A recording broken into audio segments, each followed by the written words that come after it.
Selamlar herkese, tekrar kanalıma hoş geldiniz. Kanalımı yeni keşfedenler için ben Pınar. Ailenizin duyucusuyum.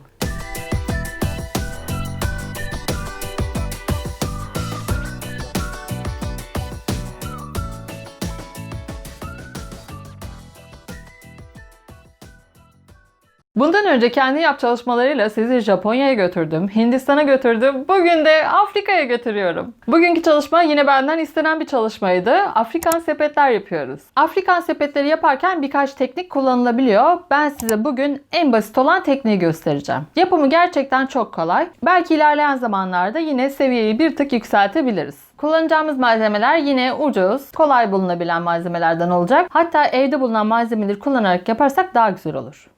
Videoyu beğenmeyi unutmayın. Kanalıma hala abone değilseniz aşağıdan abone olmayı da unutmayın. Daha fazla meraklanmayalım. Hemen yapılışına başlayalım.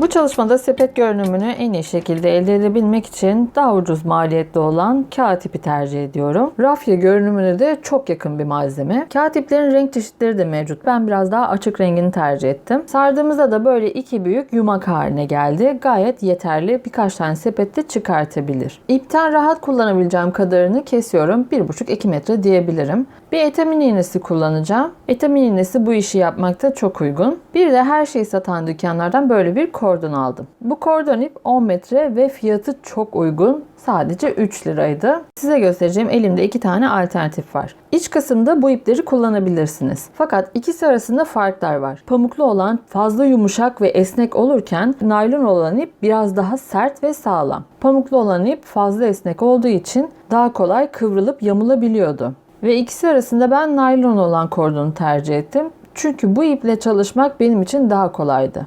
Öncelikle pamuklu olan kordonda nasıl olduğunu görelim.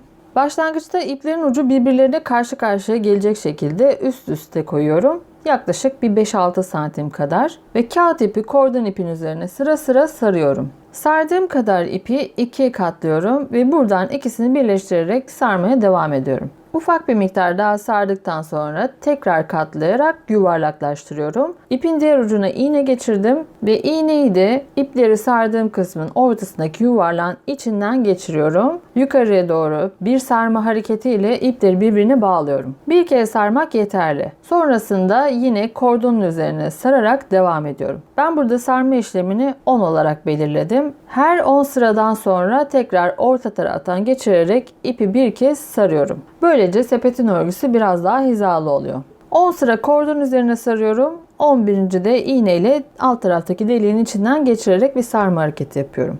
Teknik bu kadar basit. Sonraki sıralara geldiğimde en ortadaki delikten değil de bir altındaki delikten batırıyorum. Ve yine aynı şekilde kordona sarmaya devam ediyorum. Ortaya böyle bir görüntü çıkıyor.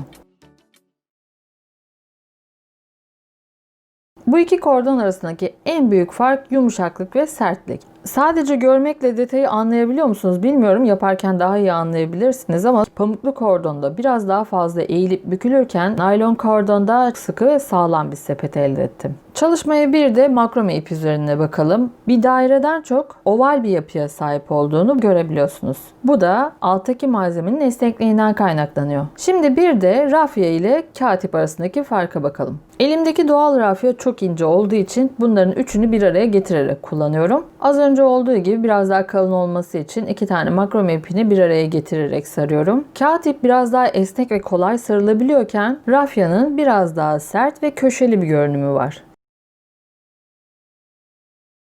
Buradan sonra kullanımını, görünümünü daha çok sevdiğim malzemelerle devam ediyorum. Sepetteki derinliği vermek için yapacağımız çok minik bir detay var. Kağıt ipleri sardığımız kordonu orta kısma daha yakın bir şekilde tutup sardığımızda derinliği belirlemiş oluruz. Başlangıçta bu derinliği hafif bir şekilde belirliyorum. Birden yapmıyorum. Birden yaparsam köşeli şekilde yukarıya doğru çıkar. Baştan hafif bir derinlik verdiğinizde ve bu işlemi bir kere yaptığınızda sonraki sıralarda biraz otomatikçe o şekilde ilerliyorsunuz. Mesela sonraki sıralarda özellikle içeriye doğru almadım. Sadece burada ipi içeriye doğru aldım. Bu arada ne kadar sık ve sağlam olduğunu şimdiden görebiliyorsunuz. Sepet örüyorken ipleri hep belli miktar keserek sarıyoruz. Sardığımız ip sonunda bir 15 santim kadar kaldığında yeni ipi ekleyebiliriz. Yeni ipi de kordonun altına sıkıştırıyorum ve diğer ipi sarmaya devam ediyorum.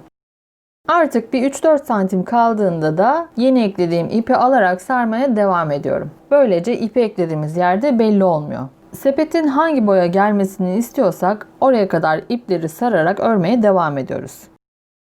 Artık sepet ortaya çıktı ve bütün aralıklarda 10 sıra ip var.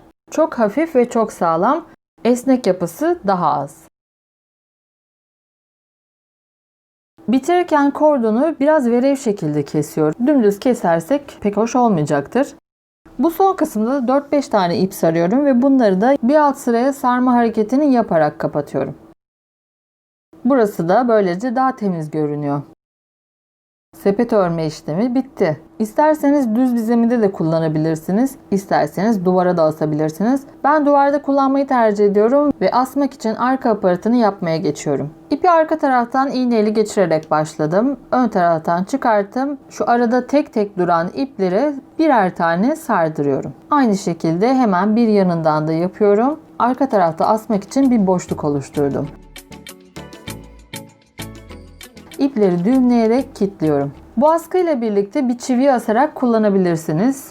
Ya da benim gibi duvar delmeyi tercih etmeyebilirsiniz. Bunun için bir parça eva kesiyorum. Oluşturduğum askıyı sıcak silikonla yapıştırıyorum. Ve bu bölümü daha sonra duvara yapıştırarak kullanacağım. Taşıması konusunda hiçbir sıkıntı yok. Çünkü zaten sepet çok hafif. Belki ileride değişiklik yapmak isterim. Duvardan alıp başka bir yerde de kullanabilirim.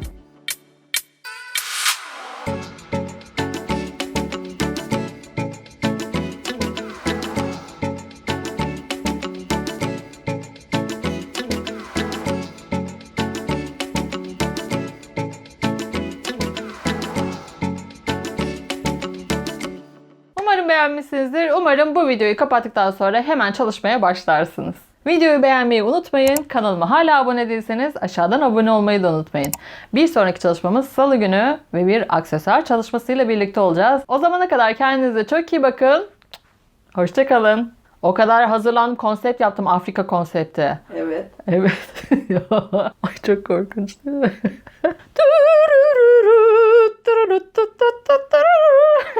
Afrika'da var mı öyle şey? Nerede var o? Aa, şeyde var. Hindistan'da. Arabistan'da, doğru. Arabistan'da değil, Hindistan'da yılan çıkartıyorlar. Onlar Arap değil mi, Faslı maslı? Biz burada kültür karmaşası yaşarken neydi kız, Afrikalı bir şarkı vardı. Yaka yak vakka vakka ya. Yekka yek yekeke. Efendim, Afrika'ya kadar geldiğiniz için benimle çok teşekkür ederim. Okey.